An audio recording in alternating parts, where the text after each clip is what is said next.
Shalom, hermanos y hermanas, les damos la bienvenida al programa de hoy. Y como siempre, te doy la bienvenida, Baruch. Dios te bendiga. Qué bueno verte, amigo mío. Dios te bendiga a ti, Cristian, y a tu familia. Espero que todos estén muy bien. Todos estamos bien, gracias a Dios, alabado sea el Señor. En primer lugar, este es un video de seguimiento a uno que hicimos anteriormente, debido al alto número de preguntas y comentarios que recibimos. Y te doy las gracias, Baruch, por tener la disposición para hacer esta parte 2 de Salvos, Siempre Salvos, como hemos titulado el video. Estoy agradecido y quiero que vayamos de una vez al grano. Así que, si estás listo, iniciemos. Bien, como dijimos, este es un tema muy debatido, no digamos controversial, pero sí muy debatido, en el que la gente tiene distintos puntos de vista sobre si una vez que somos salvos para siempre. Y visto desde un punto de vista es algo bueno, porque la gente está preocupada por su eternidad, lo cual veo como una señal positiva. Nos han enviado muchos correos excelentes y por ellos estamos grabando esta segunda parte.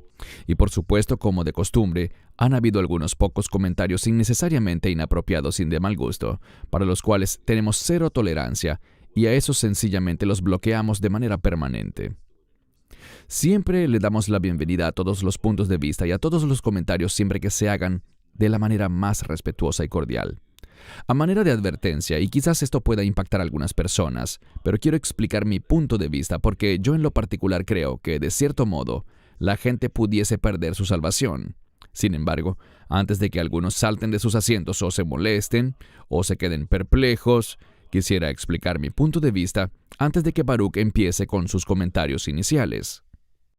Yo creo, como siempre he predicado y siempre lo haré, en el sacrificio suficiente o todo suficiente de Yeshua. Personalmente, creo que Él murió una vez y derramó su sangre preciosa por todos para nuestra redención. Así que estoy totalmente de acuerdo y jamás negaré lo que Yeshua ha hecho. Él conquistó la muerte y se sentó a la diestra del Padre. Creo que es muy importante que enfatice esto antes de entrar en el detalle de por qué creo lo que creo desde mi perspectiva.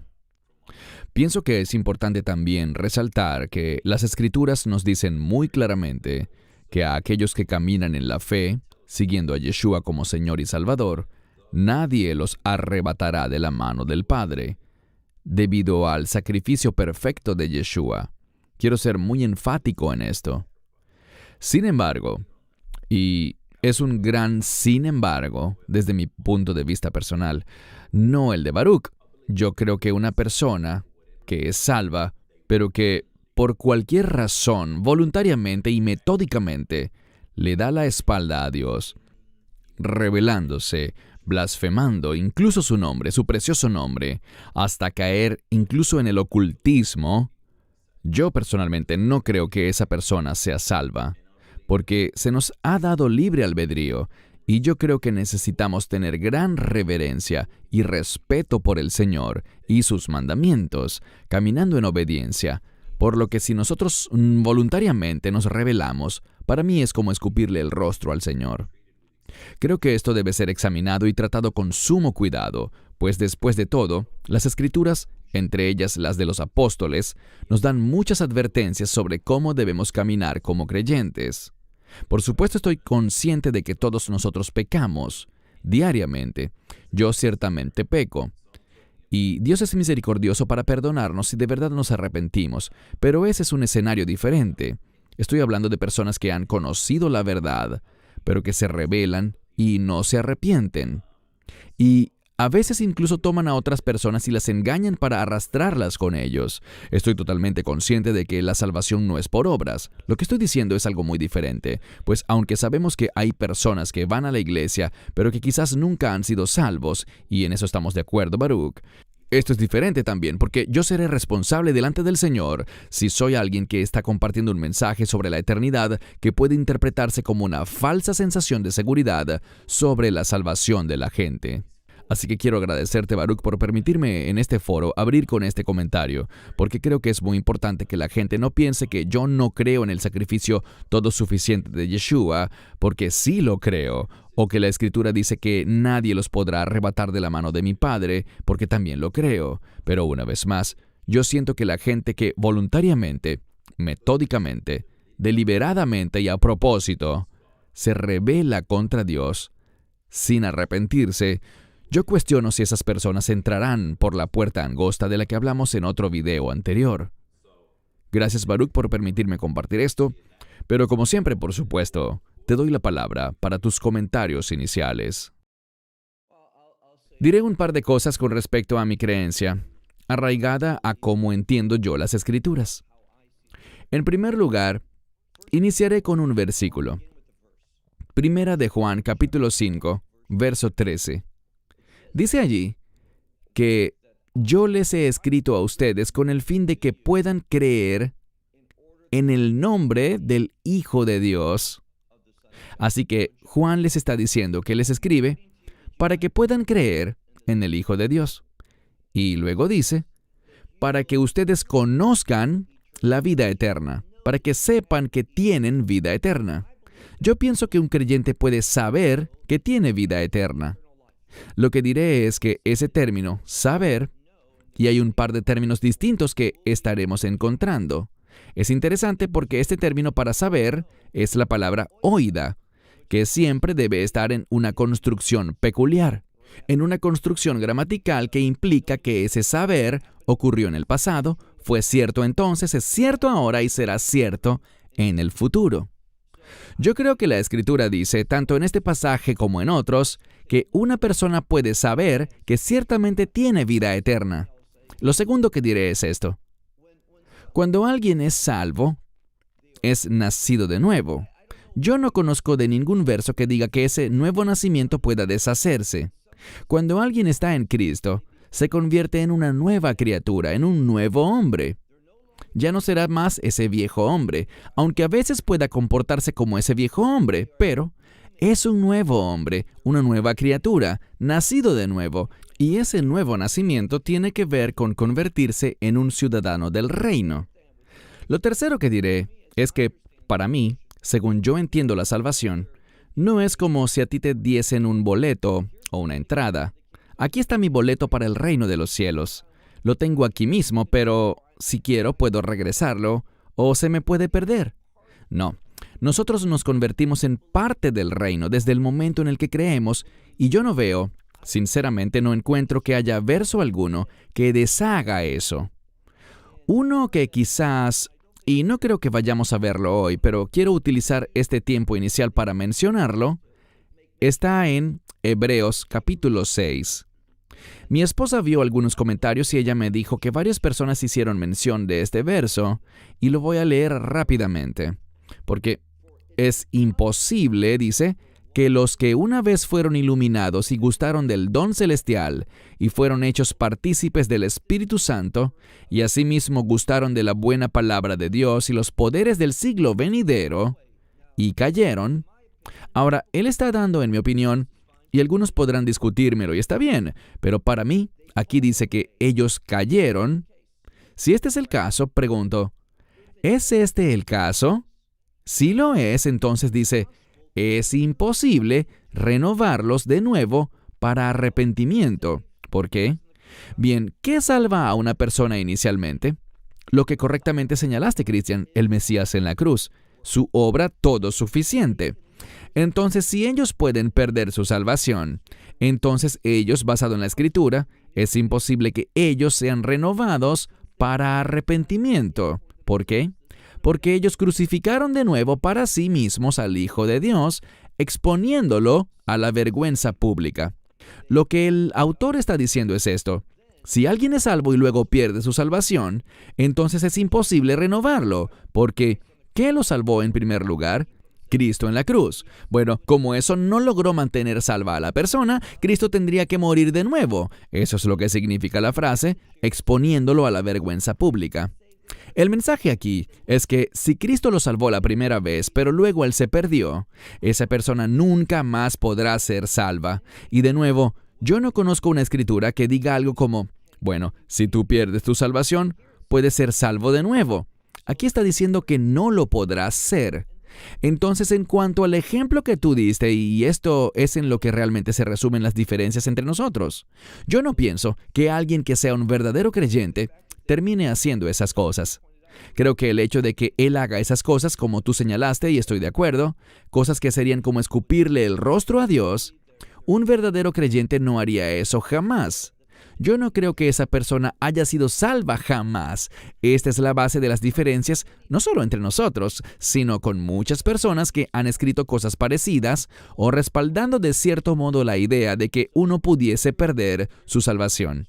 Vamos a revisar algunas escrituras y ver lo que dice la Biblia al respecto, y la gente tendrá que orar, yo tendré que orar, ver las escrituras, y todos somos responsables delante del Señor por lo que creemos. Amén, bien dicho. Entonces queremos enfatizar de nuevo, aunque no tenemos que hacerlo, pero queremos enfatizar una vez más el sacrificio todo suficiente de Yeshua y que la salvación es un regalo. Efesios 2 del 8 al 9. Porque por gracia sois salvos por medio de la fe, y esto no de vosotros, es don de Dios, no por obras para que nadie se gloríe. Maravilloso y poderoso verso en el que todos estaremos de acuerdo, pero quería repasarlo y compartirlo con toda nuestra audiencia. ¿Algún comentario, Baruch? En esto estamos de acuerdo los dos. La gracia nos salva por la suficiencia de la obra del Mesías en la cruz. No es por nuestras obras, y estamos totalmente de acuerdo. No hay lugar, somos salvos, pero no hay lugar para que tú ni yo nos gloriemos, pues no hicimos nada para salvarnos, simplemente lo aceptamos por fe. Creer no es una obra. Creer es simplemente reconocer la obra de Dios y su provisión. Él se lleva toda la gloria. Me encanta esa parte final, para que nadie se gloríe. Amén, gracias. Otro hermoso verso es Hebreos 7:27, que no tiene necesidad cada día, como aquellos sumos sacerdotes, de ofrecer primero sacrificios por sus propios pecados y luego por los del pueblo, porque esto lo hizo una vez, para siempre, ofreciéndose a sí mismo. Tus comentarios. Me gusta esta palabra en griego que quiere decir una vez y para siempre. Es decir, que lo hizo una vez, es perfecto. Cuando él dijo telestain, consumado es, no significa solo que se acabó, sino que fue completado a la perfección. Una vez y para siempre, por toda la eternidad. Él no tiene que regresar a la cruz. Él lo hizo completo perfectamente. Amén. Romanos 6:23. Porque la paga del pecado es muerte, mas la dádiva de Dios es vida eterna en Cristo Jesús, Señor nuestro. Tus comentarios. La vida eterna para mí, este es un asunto mayúsculo, como dije antes. No es un boleto para la vida eterna. Desde el momento en el que yo creí, yo veo en la Escritura que se nos ha dado vida eterna. Por lo tanto, si es eterna, no puede ser alterada, perdida, cambiada o lo que sea. Lo que yo entiendo es que el resultado de la salvación es recibir en ese momento la vida eterna. Es lo que interpreto cuando leo versos como este de Romanos 6:23. Muy bien. Juan 5:24. De cierto os digo, el que oye mi palabra y cree en el que me envió tiene vida eterna, y no vendrá a juicio, mas ha pasado de muerte a vida. Tus comentarios.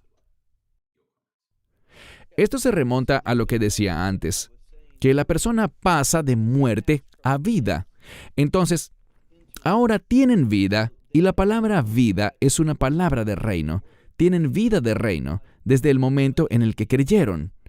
Así que son una nueva creación, pertenecen a una nueva realidad, han nacido de nuevo, insisto, no veo forma de cómo alguien pueda desnacer de nuevo bíblicamente.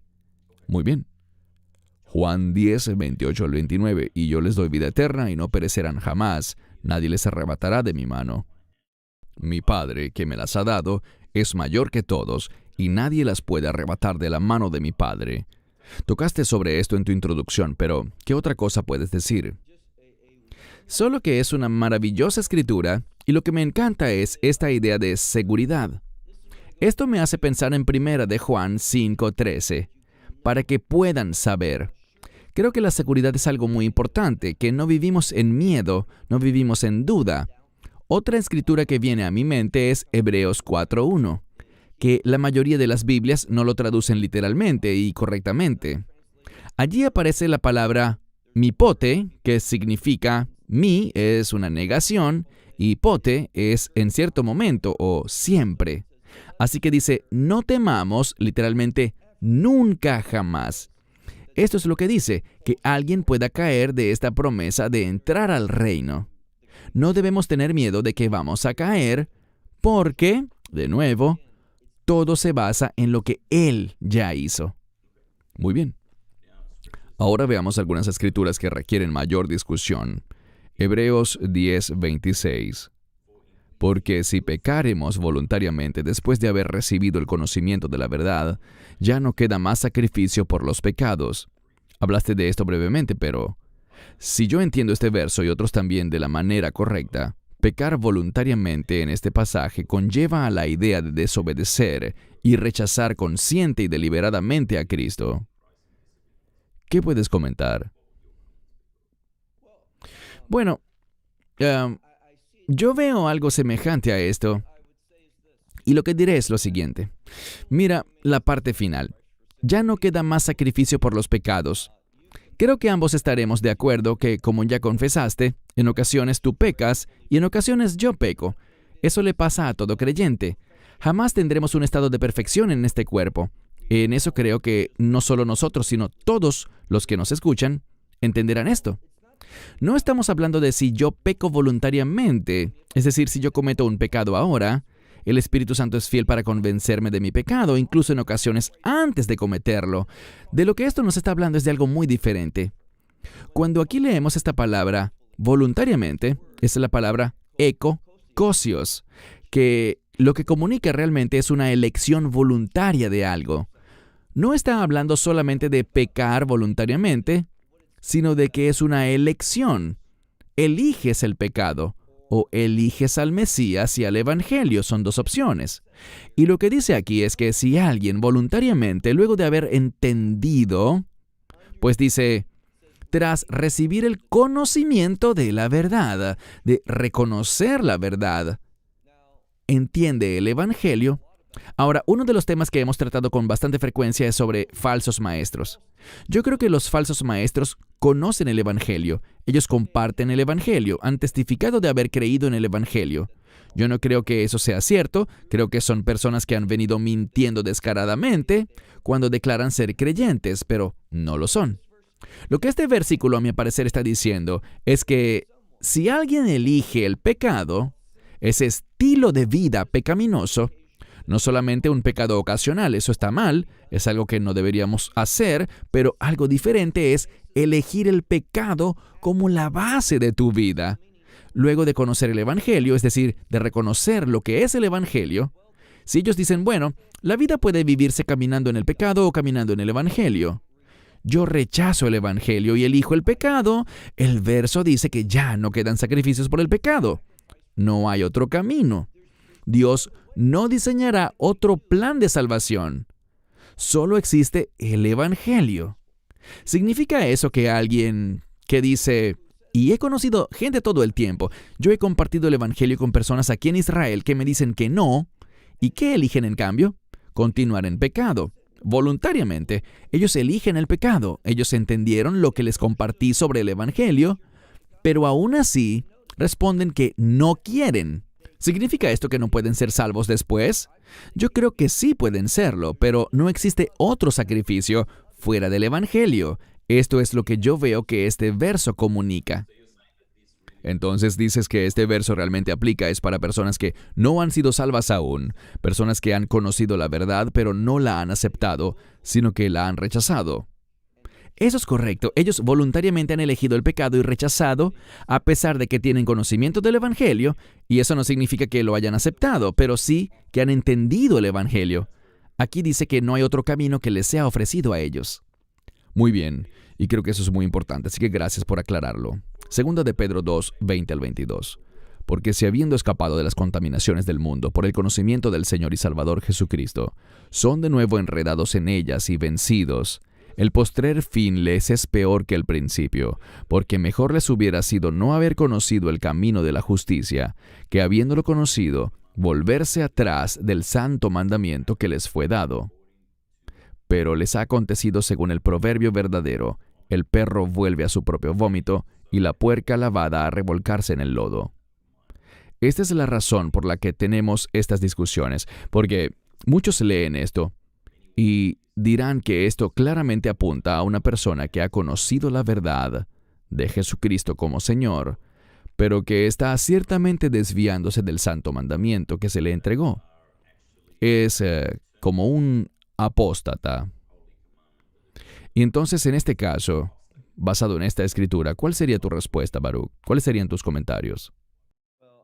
Bien, voy a tomar unos minutos porque creo que este es uno de los versos más importantes a los que la gente acude.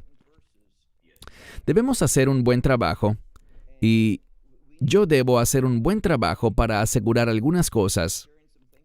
Y de nuevo, en un sentido, por supuesto que yo quiero influir en la gente porque si yo creo que esto es verdad, quiero que ellos reciban la verdad. Pero en otro sentido, simplemente quiero proveer, pedirles que oren y que cada quien sea guiado por el Espíritu de Dios. ¿Y alguna vez he dicho o enseñado algo que sea incorrecto? Sí, lo he hecho. Así que siempre enseño con cierto grado de preocupación y prefiero enfocarme en la Escritura, proveerles de estos versículos y decirles, yo creo en esto, y no me incomoda para nada decir lo que creo, pero quiero que la gente escuche más lo que la Escritura dice que lo que yo creo o cosas semejantes. De cualquier modo, cuando vemos 2 de Pedro capítulo 2, de hecho lo tenemos en pantalla ahora en una Biblia en inglés y en español. Yo tengo la Biblia en griego en mi mano, y si la miras, el encabezado para el capítulo 2, los primeros 3 versos dice, doctrinas destructivas. Y lo primero de lo que habla aquí en el verso 1 es sobre falsos maestros. Entonces, cuando bajas al encabezado de los versos 4 al 11, dice, la condenación de los falsos maestros. Luego, cuando ves el pasaje del verso 12 al 17, dice, la depravación de los falsos maestros. Y cuando ves del verso 18 hasta el final del capítulo, dice, los engaños de los falsos maestros. Ahora, estos encabezados no son palabra de Dios, fueron creados por el hombre. Pero creo que si lees el capítulo 2, hallarás que hay un énfasis en lo que enseña Pedro sobre los falsos maestros. De ellos es de quienes él habla, y cuando ves el verso 15, él da un ejemplo sobre alguien, Balaam. Si vemos lo que dice de Balaam, lo que el Nuevo Testamento reseña sobre él, todos estaremos de acuerdo en que Balaam no es un buen tipo. Pero Dios le habló a él, Dios le dio su verdad. Pero él no actuó basado en la verdad. ¿Qué le gustaba a él? Dice que él amaba, estoy leyendo el verso 15, él amaba la paga de la maldad. Y yo sé que los verdaderos creyentes no aman la paga de la maldad. De hecho, toda la motivación para que yo llegase a la fe era que no me gustaba la paga del pecado, no me gustaba lo que resulta de una conducta pecaminosa. Eso me causaba problemas, yo quería abandonar todo eso. Él también dice en el verso 17, por ejemplo, dice que estos falsos maestros, estos son como pozos sin agua. Y eso es significativo. Ellos parecen un pozo, fueron diseñados como un pozo, pero no tienen agua. También son como nubes que son empujadas. ¿Y qué hacen ellos? Empiezan a compartir palabras inútiles y vanas con el fin de influenciar a aquellos que están empezando a apartarse del camino de la maldad y de vivir vidas destructivas, están empezando a cambiar, pero ellos quieren capturarlos. Este es el objetivo de los falsos maestros. Entonces pasemos a la escritura que tenemos aquí. Yo veo aquí, y me viste manipulando mi teléfono no porque estuviese distrayéndome en otras cosas, sino porque quiero leer algo. Y quiero animar a todos a que si buscan este pasaje de la Escritura, por ejemplo, en Bible Hub, y haces clic en la palabra que tiene el número de concordancia de Strong, si tienes esa concordancia lo puedes buscar, es el número 1487. Es el término griego ei. Fíjate lo que dice. Ei es una conjunción condicional que expresa una condición considerada verdadera o para denotar suposiciones entendidas como reales, pero con el objetivo de discutir. Muy importante, no son mis palabras, sino que es lo que dice aquí la concordancia de Strong. Cuando encontramos este sí condicional, o ei en griego, nos está indicando que lo que veremos es un conjunto de suposiciones con el objetivo de discutir. Y leamos lo que dice el pasaje. Porque si, habiendo escapado de las contaminaciones del mundo por el conocimiento del Señor y Salvador Jesucristo. Ahora, así es como funciona mi mente. Yo leo esto por el conocimiento. Esta es una palabra muy fuerte, pero ¿qué palabra es realmente? Bien, existe la palabra ginosco, que significa conocer, pero aquí no es la palabra ginosco, sino epiginosco. ¿Cuál es la diferencia? El prefijo epi, que tiene gran importancia. El término epiginosco habla de reconocer algo. Tú simplemente has reconocido que algo es verdad. Así que ellos han reconocido como un hecho verídico al Señor, al Mesías Yeshua. Pero aquí está el problema. Ellos están de nuevo enredados. No significa que ellos recibieron al Señor, sino que solo lo reconocieron. Eso es epiginosco. Y si están enredados de nuevo con las cosas de este mundo, en las contaminaciones de este mundo, dice que el postrer fin es peor que al principio. Entonces, nos está planteando la situación de que si este fuera el caso, ellos estarían en una situación peor porque mejor les hubiera sido, de nuevo tenemos epiginosco, no haber reconocido, porque ellos reconocieron el camino de la justicia. Pero ¿cómo respondieron? Dice que habiéndolo reconocido, se volvieron del santo mandamiento. Aquí, creo que el santo mandamiento se refiere al Evangelio. Ellos se volvieron del santo mandamiento que les había sido dado. Esto es lo más importante. Fíjate cómo termina el verso. Todo esto que estamos discutiendo es de suprema importancia, porque fíjate que allí habla sobre un perro que regresa a su propio vómito. Un perro come básicamente cualquier cosa, así que habla de un perro callejero, que era común en la época. Él come algo que lo enferma, pero luego lo vuelve a comer. ¿Por qué? Porque es un perro. Así se comportan los perros. Y luego habla de una puerca, la hembra del cerdo. Tú lavas a esa puerca y queda limpia, pero ¿qué pasa después? Corre derecho al lodo porque es una puerca. Lo que este pasaje dice al final de este verso es que ellos se están comportando de acuerdo con su naturaleza. Ellos nunca experimentaron un cambio de naturaleza. Ellos lo reconocieron. Es algo muy parecido a lo que veíamos en Hebreos 10:26. Ellos reconocieron algo, pero este término epiginosco significa saber algo, reconocer algo, pero no significa haberlo recibido. Es un perro y seguirá comportándose como perro. Es una puerca y seguirá comportándose como puerca, porque esa es su naturaleza. No se han convertido en una nueva criatura. Yo veo esto como una simple ilustración para que entendamos que podemos conocer a la gente por su fruto, por cómo se comportan y no necesariamente por sus palabras. Porque yo he visto a un sujeto, y usualmente no me gusta mencionar nombres, pero en este caso se trata de un evidente falso maestro llamado Benny Hinn. Y cuando ves a alguien como él, Benny Hinn podría decir una gran cantidad de verdades bíblicas. Él dirá muchas cosas con las que estaremos de acuerdo, pero ¿qué demuestran sus obras? Hace cierto tiempo dijo haberse arrepentido, pero al poco tiempo siguió practicando sus trucos para robar dinero. ¿Por qué? Porque como el perro vuelve a su vómito y la puerca al lodo, tú conocerás a la persona no por lo que dice que cree, sino por la manera en la que se comporta. Así es como veo esta escritura. Muchas gracias. Es algo muy similar a lo que vimos en el pasaje anterior. Si te entendí correctamente, que estas personas tuvieron el conocimiento, pero nunca recibieron el Evangelio. Nunca recibieron verdaderamente a Yeshua como Señor y Salvador. Gracias. Romanos 11, 20 al 21. Bien dicho, por la incredulidad fueron desgajadas y vosotros por la fe estáis en pie. No seas altivo, sino teme, porque si Dios no perdonó a las ramas naturales, tampoco puede perdonarte a ti. Tus comentarios. Aquí se está hablando, diría yo, del reino. Pero noten, ¿por qué fueron desgajadas estas ramas? Las primeras, hablando de Israel, por el rechazo al Mesías. Ahora, en Romanos 11, Pablo habla sobre Israel en un sentido general, y de las naciones en un sentido general. lo que nos dice es lo siguiente: el Evangelio vino a Israel.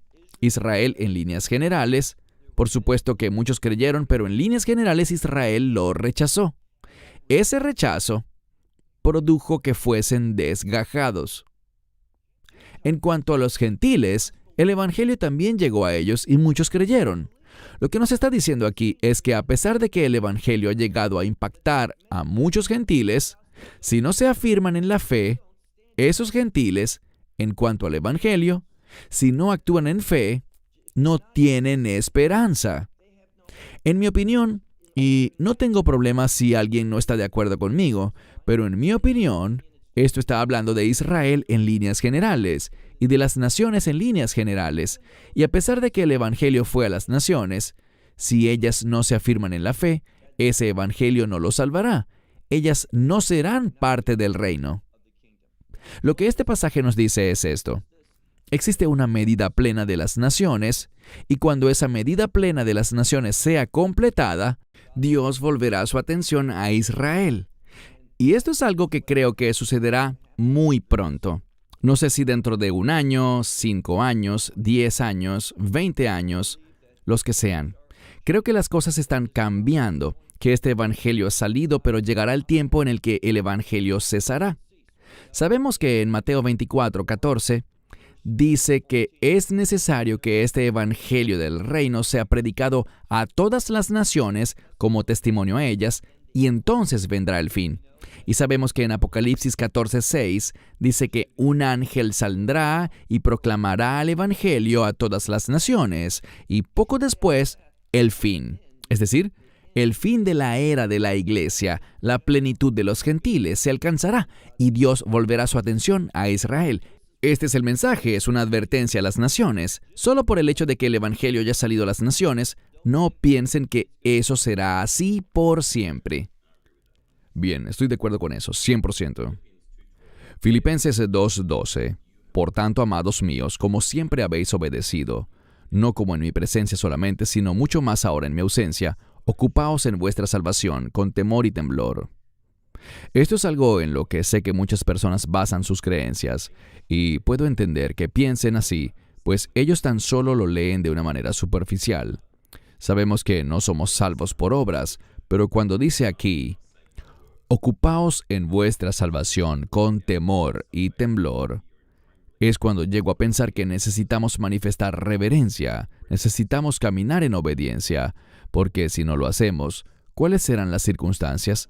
¿Cuál será el resultado de que no caminemos en obediencia, que no caminemos en reverencia? Como dijiste, hay muchos ministerios falsos allí afuera. Muchos andan engañando a la gente. No tienen reverencia, no predican sobre el arrepentimiento. Tú y yo hemos sido criticados varias veces, bien sea porque utilizamos demasiados versículos en nuestros videos o porque siempre hablamos de obediencia. Pero, desde mi punto de vista, este versículo es clave, pues dice que debemos ocuparnos de nuestra salvación con temor y temblor.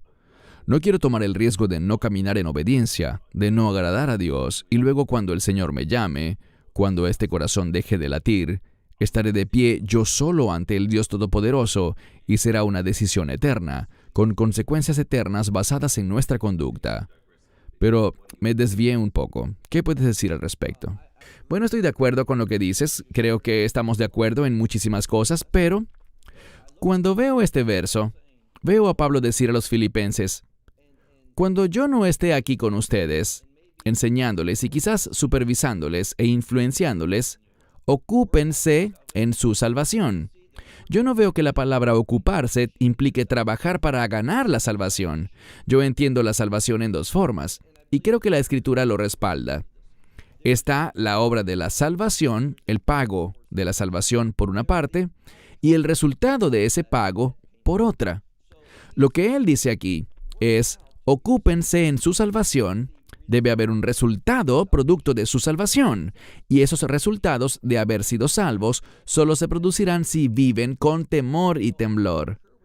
Yo estoy de acuerdo contigo. Si una persona es muy casual en cuanto a las cosas de Dios, la Biblia dice que por nuestros frutos seremos conocidos. Y si alguien nunca da fruto, si no es serio en su fe, si no muestra reverencia por Dios, ya sabes lo que diré. Yo cuestiono su salvación. Pero, por tu propio testimonio aquí, tú estás diciendo que tú tienes temor y temblor, que quieres ser alguien que agrada a Dios. Para mí, eso demuestra que tuviste una experiencia de salvación. Y yo sé que si ese es el caso, tú continuarás tu vida de ese modo, pues esa es tu nueva naturaleza. Así eres tú ahora, porque naciste de nuevo.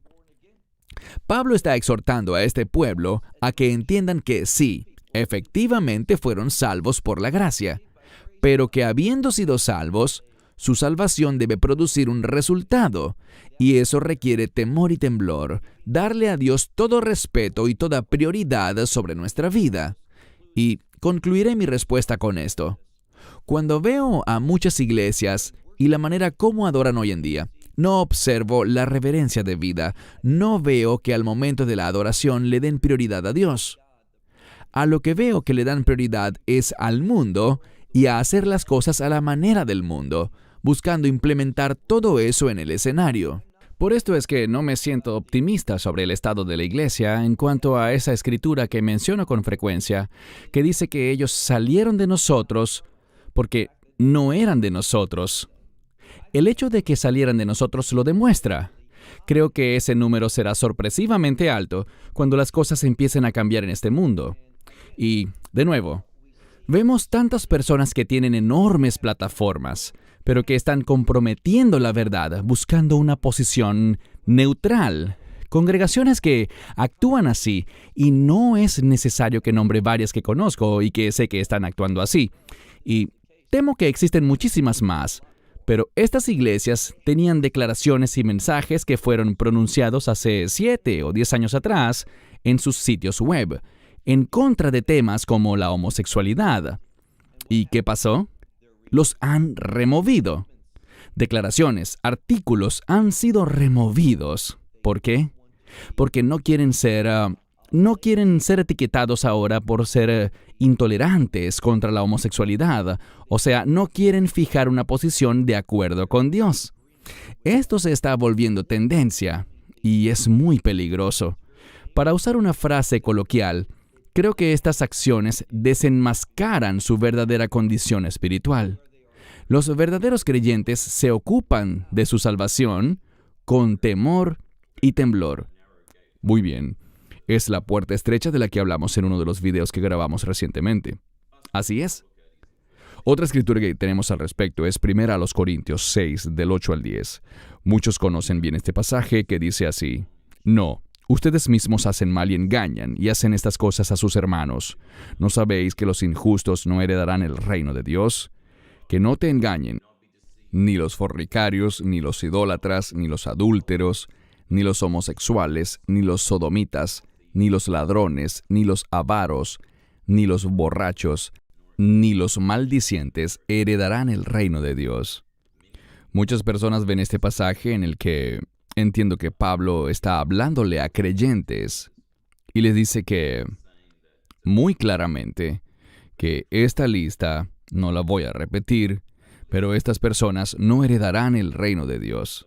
Entonces muchos se hacen la pregunta: ¿qué pasa si tenemos una pareja casada, pero uno de ellos cae en adulterio tras haber nacido de nuevo? De acuerdo con esta escritura, esta persona no verá el reino de Dios, a menos que se arrepienta, por supuesto, pero aquí se está haciendo una clara distinción entre dos creyentes. Y por favor, corrígeme si me equivoco, pero Pablo le habla a creyentes y le dice que si ustedes caen en esta categoría, no entrarán al reino de Dios. No heredarán el reino de Dios. Este es probablemente uno de los pasajes que más nos han enviado durante las últimas semanas, y por esto creo que es importante conocer tu opinión y tus comentarios, Baruch. En esta escritura estoy de acuerdo contigo. Pablo le habla a creyentes que están actuando de maneras que no deben actuar, están haciendo lo malo y engañando. Pero aquí no dice, ustedes deben ser salvos de nuevo. En cuanto al arrepentimiento, sí, el arrepentimiento es el fundamento de nuestra vida. Llegamos a la fe porque nos arrepentimos, deseando dejar el pecado y caminar hacia Dios. Pero, habiendo sido salvos, mi salvación no se mantiene por cuanto siga yo arrepintiéndome. Hemos sido llamados a demostrar fruto de nuestro arrepentimiento. Mi opinión en este punto es que la gramática es muy importante. Sé que muchos oyen esto y dicen, bueno, tú solo dices eso para hacernos lucir como ignorantes. Pero no es así. Fíjense bien. Cuando dice aquí fornicarios, idólatras, adúlteros, homosexuales, sodomitas, toda esa lista, te habla de una conducta que describe a la persona. ¿Qué significa eso? Bueno, una de las cosas en las que pienso es en una expresión que decimos en hebreo, poloni alemoni, que quiere decir don fulano de tal. Si yo le preguntara a cualquier creyente, ¿has mentido? Sí. ¿Has mentido después de aceptar al Señor? Sí. ¿Has dicho alguna clase de mentira en la última semana? Muchos quizás me digan que sí. ¿Eres un mentiroso? La respuesta será no. Estos términos aquí están hablando de personas que simplemente, eso es lo que son adúlteros por naturaleza, porque continuamente viven en ese pecado. Por esto es que la gramática es importante. Muy bien. El libre albedrío es otro tema sobre el cual nos han comentado. Alguien que ha escogido aceptar a Yeshua como Señor, ¿no puede utilizar ese libre albedrío para rebelarse contra Él? ¿Esa persona entonces no perdería su salvación? Yo creo que nuestro libre albedrío en cuanto a la salvación, una vez que recibimos el Evangelio, entramos en un nuevo pacto, nacemos de nuevo. Es una calle de un solo sentido en la cual no podemos ir en reversa. Yo no conozco ningún versículo de las Escrituras que utilice el libre albedrío para darle la espalda a Yeshua. Y, de nuevo, cuando alguien nace de nuevo, él pasa a conocer a Yeshua, y Él es perfecto, es amoroso y es compasivo. Yo no veo cómo alguien que lo conozca, luego diga, ya no quiero conocerte más. Yo no veo cómo eso pudiese ser posible para alguien que de verdad lo conozca. Cuando alguien lo conoce, crecerá más y más en amor, en compromiso y en su deseo por agradarle. Para mí es simplemente una falsa hipótesis pensar en alguien que pueda conocerle para luego decir, yo elijo y quiero ejercer mi libre albedrío para ya no tener ningún tipo de relación contigo. Yo entendí lo que significa el Evangelio, pero quiero renunciar a eso, porque no quiero tu provisión para mi vida eterna. Para mí, eso simplemente es... mi mente no puede concebir a un verdadero creyente diciendo esas cosas o buscando comportarse de esa manera. Yo los he visto, Baruch, y te diré algunos ejemplos a pesar de que ninguno de nosotros conoce realmente el corazón de las personas. Solo Dios los conoce. Y eso debe ser admitido de plano. Cuando digo que los he visto, quiero decir que es lo que podemos ver con nuestros ojos físicos. Pero sí he visto personas que han sido, desde mi punto de vista, creyentes en Yeshua, que amaban al Señor, que le servían, y que debido a fuertes circunstancias en sus vidas, específicamente por la trágica pérdida de seres queridos, quedaron muy heridos. No lo pudieron entender ni superar y se apartaron del Señor. Y siguen así al sol de hoy. Pienso, antes de darte la palabra para tus comentarios finales, creo que, una vez más, y gracias por tu tiempo, creo que es importante hacer este video de seguimiento. Desde mi punto de vista, la Biblia fija algunas expectativas para aquellos que son salvos. En otras palabras, lo que se espera que nosotros manifestemos en nuestras vidas. Sin embargo, cuando vemos, por ejemplo, Hebreos u otros pasajes que hablan de los peligros de caer en la incredulidad o la falta de fe, para mí esa es una advertencia que es dada de manera muy explícita a los creyentes. Pero una vez más te agradezco porque estas escrituras han iluminado a muchos, especialmente en cuanto a la importancia de la gramática y de los significados reales de las palabras. Te daré la palabra, Baruch, para tus comentarios finales y para tu mensaje, especialmente pensando en algunas personas que nos han escrito compartiendo su opinión y citando varios versos de los que hemos visto el día de hoy. Te doy la palabra entonces para tus comentarios finales y cuál sería tu mensaje para todos y cada uno de nuestros oyentes. Lo que viene a mi mente ahora mismo es el relato de Lázaro y el rico. Algunos dicen que es una parábola. Yo no creo que sea una parábola, sino que para mí es un evento histórico, puesto que Yeshua conoce todas las cosas. Pero dejando eso a un lado, este hombre rico, una vez que se dio cuenta de que no había nada que pudiera hacer para cambiar su situación, su preocupación número 1 era su familia, sus 5 hermanos. Él estaba preocupado por ellos. Particularmente yo, cuando leo las Escrituras y entiendo lo que Yeshua dijo en cuanto al infierno, me siento tan agradecido por el hecho de que Él fuese a la cruz por mí, y lo que Él sufrió fue tan significativo, lo que Él tuvo que atravesar con el fin de redimirnos. Yo sé que tú crees en esto y estás totalmente de acuerdo. Por lo tanto, creo que alguien que verdaderamente no solo lo ha reconocido, sino que lo ha aceptado, ¡wow! Ellos jamás lo querrían abandonar. Y quiero decir algo en el mismo sentido de lo que dijiste. He conocido personas que, si me preguntaras, ¿son ellos verdaderos creyentes? Yo te diría, por supuesto que sí. He visto evidencias de su fe. Y he visto que algunos de ellos se han desviado, se han apartado, han caído, primordialmente en el judaísmo ortodoxo, llegando a hablar de manera horrible contra Yeshua. Yo veo esos casos también. La pregunta es, ¿realmente habían sido salvos? Mucha gente dirá que sí, y que luego apostataron. Yo tiendo a pensar, y cuando digo tiendo, quiero decir que estoy convencido fuertemente de que nunca fueron salvos. En esto es en lo que se resume todo al final. Lo hemos visto y estoy de acuerdo contigo, Cristian. He conocido casos así, pero es desconcertante, no lo puedo entender basado en lo que veo en las Escrituras. Para terminar, quisiera decir lo siguiente. Tenemos un Padre Celestial lleno de gracia, quien envió a su Hijo unigénito a este mundo para que podamos creer en Él y saber que tenemos vida eterna. Yo no creo que Dios quiera que le demos lugar a la duda. No estoy diciendo que la gente que no esté de acuerdo conmigo esté haciendo eso. Simplemente trato de enfatizar la seguridad que nosotros debemos saber que tenemos vida eterna debido a que ella se basa totalmente en lo que Él hizo. Y lo último es que para mí es simplemente difícil imaginar a alguien que haya experimentado el Espíritu Santo, que haya experimentado el amor de Dios y que luego diga, eso realmente ya no es para mí. Esa idea me desconcierta. Muy bien, gracias Baruch por tu tiempo. Creo que ha sido una discusión muy importante. También, como dije al inicio del video, estoy complacido de ver a tanta gente que tenga la eternidad justo allí como una prioridad, porque se trata de la eternidad. Gracias por haber aclarado todos estos pasajes también. Hermanos y hermanas, oro porque hayan sido bendecidos. Una vez más, sus comentarios son bienvenidos en el marco del respeto. Y ya lo saben, pasemos más tiempo en la palabra. Sigamos alabando al Señor, caminando día a día, edificando a los demás, ayudándoles, amando a la gente, pero jamás comprometiendo la palabra de Dios y siempre caminando en arrepentimiento.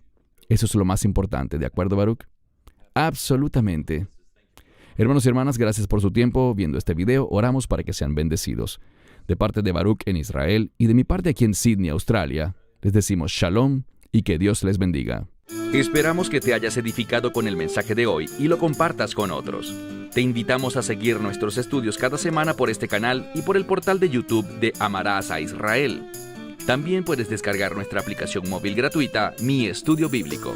Finalmente, para obtener más información sobre nosotros, visita nuestra web amarasaisrael.org, donde encontrarás otras conferencias de Baruch en audio, video y texto. Hasta el próximo programa. Que el Señor te bendiga en Yeshua HaMashiach, Jesús el Mesías, mientras caminas con Él. Shalom desde Israel.